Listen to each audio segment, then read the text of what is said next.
the City curse against Spurs continued, as the two played out a thrilling draw at the Etihad. City did create better chances, but the clinical finishing of Spurs and some questionable goalkeeping from Edison meant that the points were shared. But what tactics were on display from Ange and Guardiola? Let's take a look, and we'll begin with Spurs on the ball, as much of the game was decided by their build-up. If there's one thing that can't be questioned, it's the bravery that Postecoglou has instilled in Spurs on the ball. From deeper build-up situations, Emerson and Davies would split either side of Vicario. And initially we saw City use their usual build-up shape, with Haaland looking to stay deeper to allow pressers to push up beyond him, primarily Alvarez, occasionally joined by Silva. But this shape from City quickly changed, as they spotted the opportunity to ratchet up the pressure on the Spurs backline. Soon, Haaland and Alvarez looked to go man-to-man against the centre-backs, and Bissouma, as always, was the hub for Spurs, and Silva would look to push up high to try prevent him getting onto the ball as much as possible.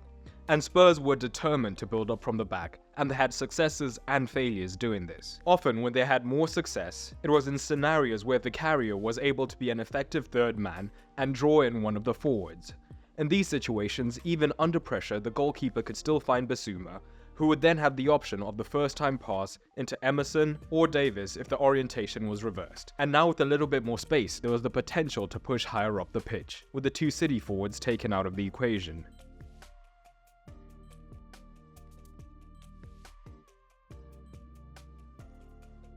And if Bissouma was under too much pressure, we could see Lo Celso become the second pivot to look to alleviate some of this pressure, and often drawing Rodri up into a risky press, as it would now mean there was at least one man who would be free between the lines. But for the most part, Spurs' successes in the deep build-up came by finding space in the wide regions, but once the ball was wide, with a centre-back or a full-back hadn't been found by one of the pivots, Spurs would look to operate in these small spaces, doing everything in their power to avoid going long. And often to increase this wide overload, whether it was down the right or down the left, Kulusevski functioned as a free man, often looking to come wider to be that outlet option when the side was under a lot of pressure.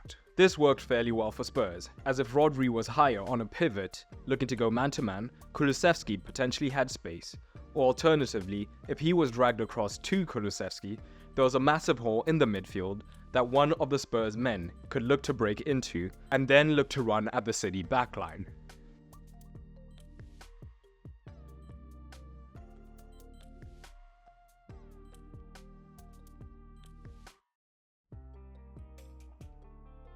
Spurs were far from perfect in the build-up shape though, and they often lost the ball in dangerous areas that City looked to capitalize on. This was especially the case when a forward was not first drawn into the press to create space for Emerson, and instead, the forward remained deep and Vicario looked to immediately find Emerson. Without space and playing out of position, Emerson often received with a closed body shape and had few passing options, as higher up the pitch, City would still be man-to-man. As a result, we saw him often lose the ball, leading to extremely dangerous scenarios for City.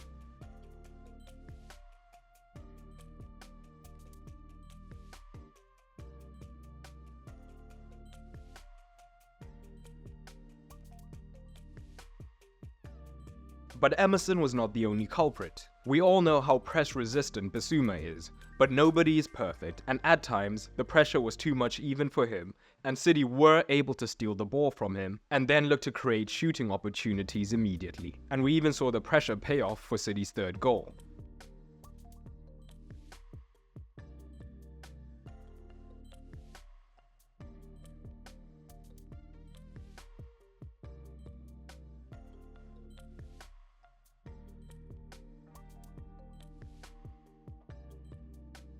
We saw Spurs looking to relieve the pressure on Bissouma at times by becoming a double pivot, with Lo Celso dropping deep, but Rodri would be happy to push up alongside him, and one of the deeper City men would then look to pick up the man between the lines to maintain that man-to-man situation higher up and make it difficult for Spurs to play through.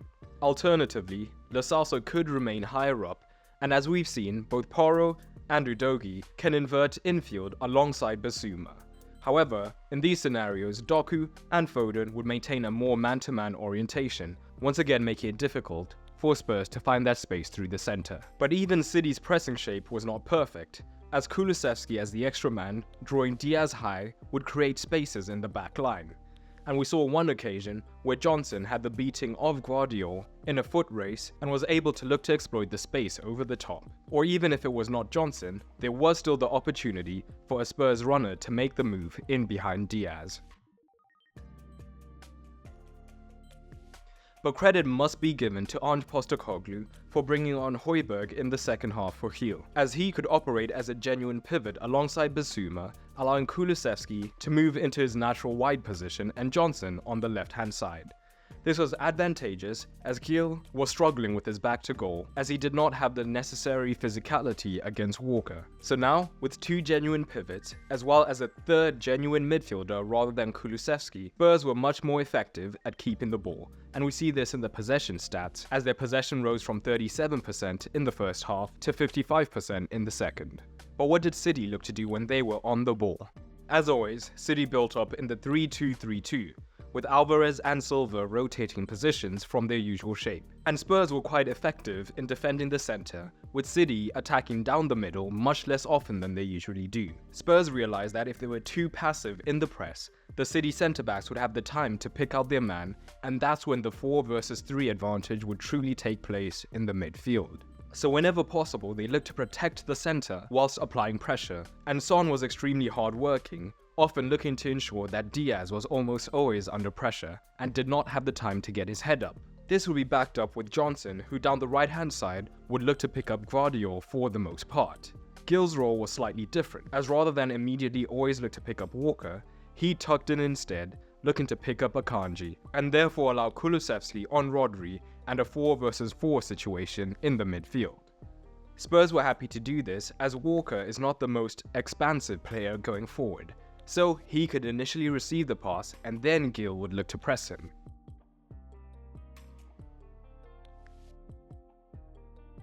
This shape did create problems though for Spurs in the wider regions. Bernardo had his usual free midfield role, drifting across the pitch as he saw fit. However, with Gil often central, or even pressing Walker, he identified the opportunity to pick up room in more of a right-back situation. With Spurs still looking to press high, we could see Udogie being drawn higher up the pitch, and of course, Foden would then be free, and the Spurs back 4 had been turned into a 3, and there was the opportunity for City to drive at them and disrupt their shape.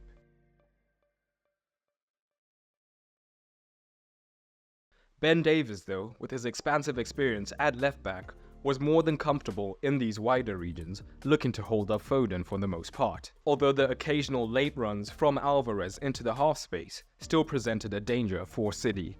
Down the left, how City looked to take advantage of the width was slightly different, with Doku looking to hug the touchline, whilst Alvarez would push extremely high up into the half space, meaning that Porro was forced to come in central.